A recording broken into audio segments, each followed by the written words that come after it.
assalamu aleykum wa rahmatullahi wa barakatuhu. Bandiraɓe sehilaɓe janggiyankoɓe, en garti e jangde men hande. Eɗen puɗɗo hankadi jangde.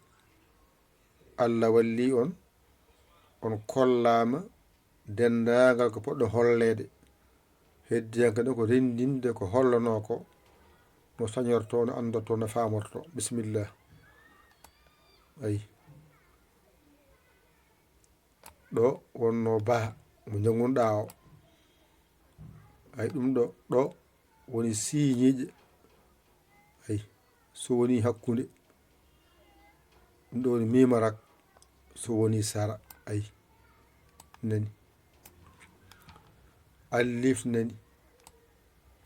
Ɗum ɗo woni laam e laam goɗɗo innira laam.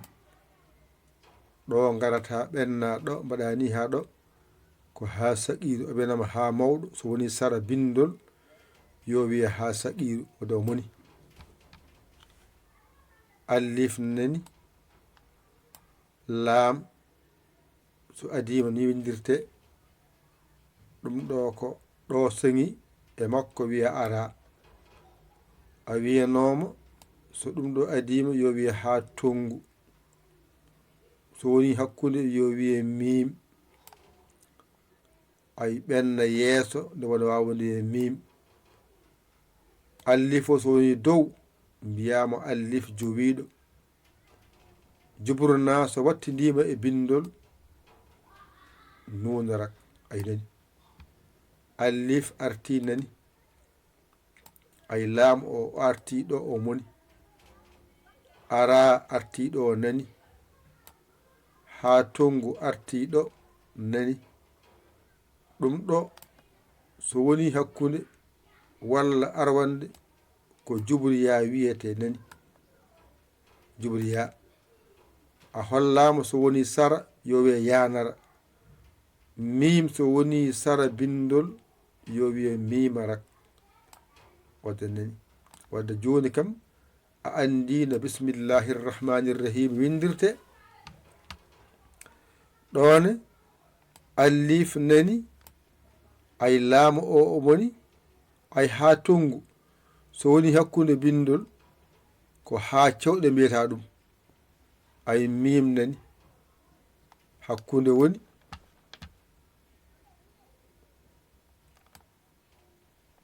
Ɗo woni del. Ay del nani. Laam nani. Ha saqiru o ara lom nata ɗo faya ɗo. Ay ha saqiru nani. Ha saqiru nan ɗon. ɗum ɗo woni ara. En mbi jibru ba so alama wondi hay goto ko ba jorɗo. Ay ba jorɗo nani. Ay allif ɗo ko laam. Ayna baali so woni hakkude. Ayna dariɗo wiyete ayna dariɗo. Allif joyiɗo nani. Ay laam nani. Ay mim o moni. Ɗo jubriya nani. Ay nunarak nani. Ala ko woni ɗo ka janngano. Ko ɗo mbawata andude ko jangunoɗa ko ɗiggi walla ɗiggani. Ngara mbaɗani allif laam ara. Ay ha tongu mim. Allif jowiɗo nunarak. Allif laam ara. Ay ha tongu nani. Jubriya nani. Mimarak. Kaɗen ɗo hade men jiiɓoyade.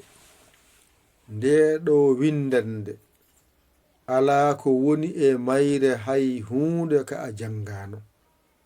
Ko ɗo non hankadi mbawata andude ko jangannoɗa ko a faami ɗum walla a faamani ɗum. Ay nde ɗo windande sa hippiti deftere ma kamil fatiha ɗo woni ɗo tawaɗe toon hankadi mbatta yidi bindi ɗi gandano bismillahirrahmanirrahim windirte gandano alhamdulillahi rabbil alamina no windirte gandano arrahmanirrahimi windirte ɗum wonɗo wadde nde ɗo windande dow o ko bismillahirrahmanirrahim woyi ɗon hakkude o woni hen ko alhamdulillahi rabbil alamin ngol lesngol arrahmanirrahim ayde hankadi andi no windorto to ko andude karfeje ɗe no mbiyete ɗo noon ko sañandema ɗe ha ganda no nattirte e nder bindi he deftere nde weɓanma hankadi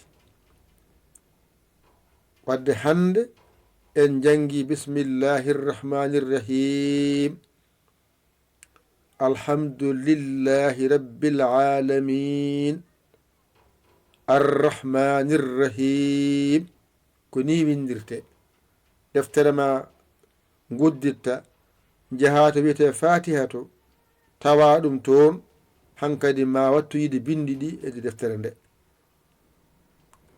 kaɗen ɗo ƴette kuɗi mon e karneji mon mbañiɗon bindi ɗi nde wonno noon no welani windirde suuri o ne saɗi windirde ko peeje tan mbatta ha windo ɗum saabi joni bindi ene ɗe jooɗani kono deftere nde kam sa yitama to ne yooɗi deftere nde ane yooɗi kono ɗo noon ko ni tan ne wawata windirde nde mbawen janngude jangde men nde wadde kaaɗen ɗo ƴette kuɗi mon e karneji mon mbañiɗo janggon ɗigga ko musidɗo mon guiɗo mon saabu Allah yaya li kowal Sénégal alhamdulillahi rabbil alamina a saggi ƴewata ko bawɗo ɗakkoɗa sara makko omo holluma o walluma ha jiita lawol adayamon walluma noddu en 00221 77 906 14 81 mbaɗa yaya mbaɗa li jiya wasabo gara caggi saggere ma a saggani ɗum jinmi walla an keso jiɗɗo janngude o bisimilla ma gara joɓa janga gara joɓa janga woto funtu hoorema janngu jangde ma tan janga mbawa jangde ala feñoyagal ɗum noon ala suka ala mawɗo ala debbo ala gorko jangde ko jang tan wiyete ngare janggen ngare janggen ono wonɓe kadi YouTube ɓe Facebook ɓe funnangue hina rew worgo mbaɗe hen balle mon e jinguere mon mbaɗe hen balle mon e jinguere mon mbiya ɗon e numéro he ƴetto walla to courant o walla wifi o connexion o ko somi on jaara o jokke golle ene hamno ene muusa yo Allah walla en nande e famde ko wiyete ko jam wonne kala saaha wassalam